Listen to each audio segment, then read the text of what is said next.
राधे राधे, जय माता दी, जय हिंद। आज हम आपको कुछ कलयुग के बारे में बात करना चाहेंगे कि कलयुग कहाँ से स्टार्ट हुआ। जानते सब हैं, कथाएं सब सुनते हैं, लेकिन मैंने जो नोटिस किया है कि कलयुग पहले भी ऋषि मुनि और महात्मा और जो हमारे पूजनीय हैं उनका अपमान करके शुरू हुआ और आज भी वही हो रहा है। तो इसमें कोई बड़ी बात नहीं है। कलयुग की शुरुआत ही अपने आदरणीय सम्माननीय व्यक्तियों का अपमान करना है।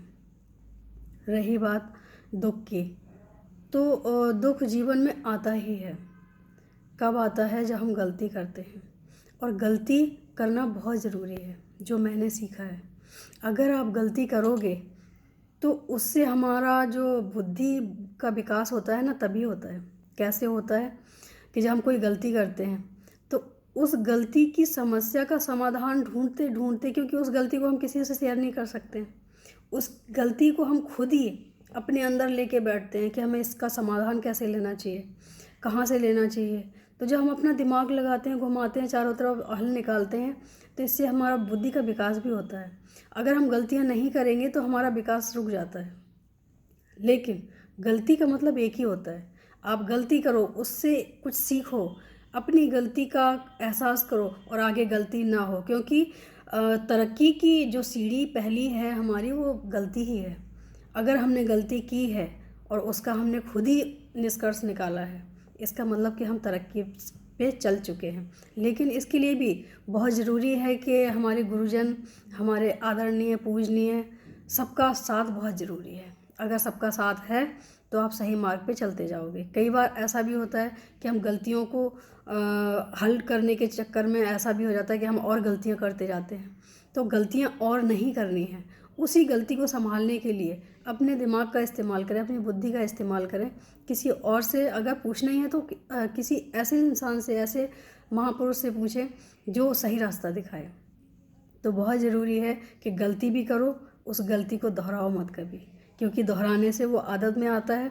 और एक गलती को अगर आप अपने आप हल करना चाहते हो तो उससे आपकी बुद्धि का विकास होता है, आपके ज्ञान का विकास होता है, आपके मार्गदर्शन मिलते हैं। ये बहुत सी चीज़ें ऐसी होती हैं जो शायद मैं ना बोल पाऊँ, लेकिन बहुत कुछ मिलता है इससे। गलती करना ज़रूरी है, लेकिन गलती को दोहराना बहुत गलत बात है। गलती को दोहराना नहीं चाहिए। गलती करो, अच्छी बात है, लेकिन गलती को दोहराओ मत। और सबसे बड़ी बात जो है कि भगवान हमें शक्ति जब ही देते हैं जब हम अपने आप में ये सोच लेते हैं कि हम ये कर सकते हैं। जिस टाइम हमने ये सोच लिया कि हम ये नहीं कर सकते हैं, तो भगवान कहते हैं मैं भी कुछ नहीं कर सकता हूँ, क्योंकि तुमने ही हथियार डाल दिए। तो बहुत ज़रूरी है कि अपनी आत्मबल को समझें और हर समस्या का समाधान खुद ही निकालें, भगवान के पास बैठ के, अपने बड़ों के साथ बैठ के।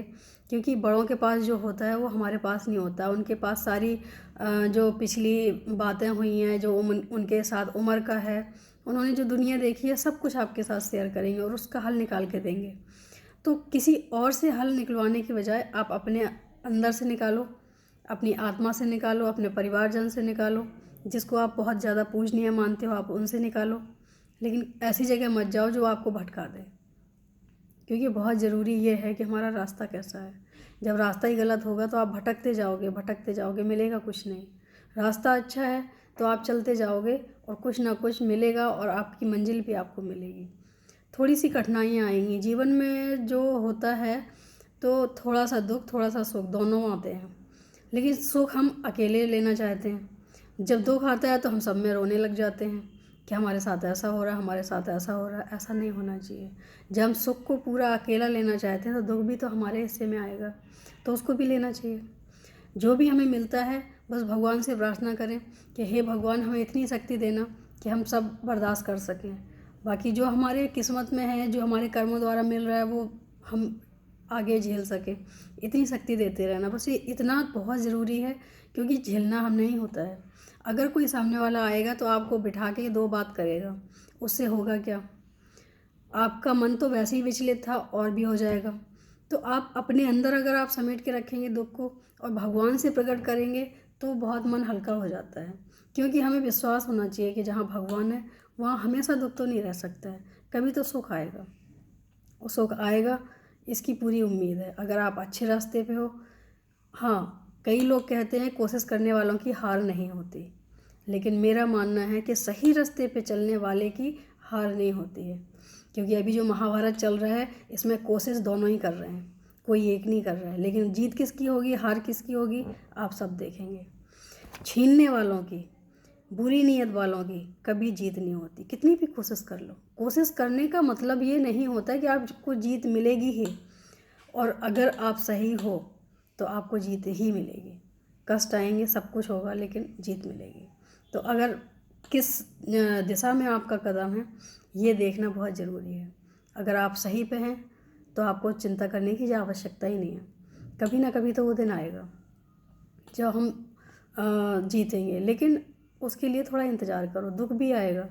बस डेली रूटीन की तरह अपना काम करते रहो, कुछ मत सोचो कि अच्छा हो रहा है बुरा हो रहा है। अपने कर्म जो होते हैं उनके बारे में सोचो, क्योंकि भगवान ने भी कहा है कि डरना है तो सिर्फ अपने कर्मों से डरो। मैं तो किसी का कुछ नहीं करता हूँ। अगर तुम्हें कुछ मिल रहा है तो वो तुम्हारे कर्मों द्वारा मिल रहा है, तो उसके बारे में सोचो, हमारे बारे में क्यों सोचना। मैं तो हमेशा तुम्हारे साथ हूँ। तुम अच्छा करोगे तो भी मैं तुम्हारे साथ हूँ, बुरा करोगे तब भी मैं तुम्हारे साथ हूँ। रोकूंगा नहीं तुम्हें, क्योंकि फल तुम्हें उसी से मिलेगा जो तुम कर्म करोगे। तो कर्म करना हमारा काम है। कर्म करते रहो और आगे बढ़ते रहो। सोचो मत, सोचने से क्या होगा, आप बीमार होगे, परेशान होगे, तो परेशानियाँ और बढ़ेंगी। इससे अच्छा है कि जो मिल रहा है खुशी खुशी लेते रहो और बस आगे बढ़ते रहो। यही जीवन का सार है। आज के लिए इतना ही। कल हम कुछ फिर और लेके आएंगे। अपने कान्हा जी के लिए 2 लाइनें। तू मेरा मैं तेरा प्यारे, ये जीवन अब तेरे हवाले, ये जीवन अब तेरे हवाले। तेरे हाथों जीवन की पतवार है, मेरे मन का मोहन तो दिलदार है। हो काले कमले वाला मेरा यार है, मेरे मन का मोहन तो दिलदार है। राधे राधे, जय माता दी, जय।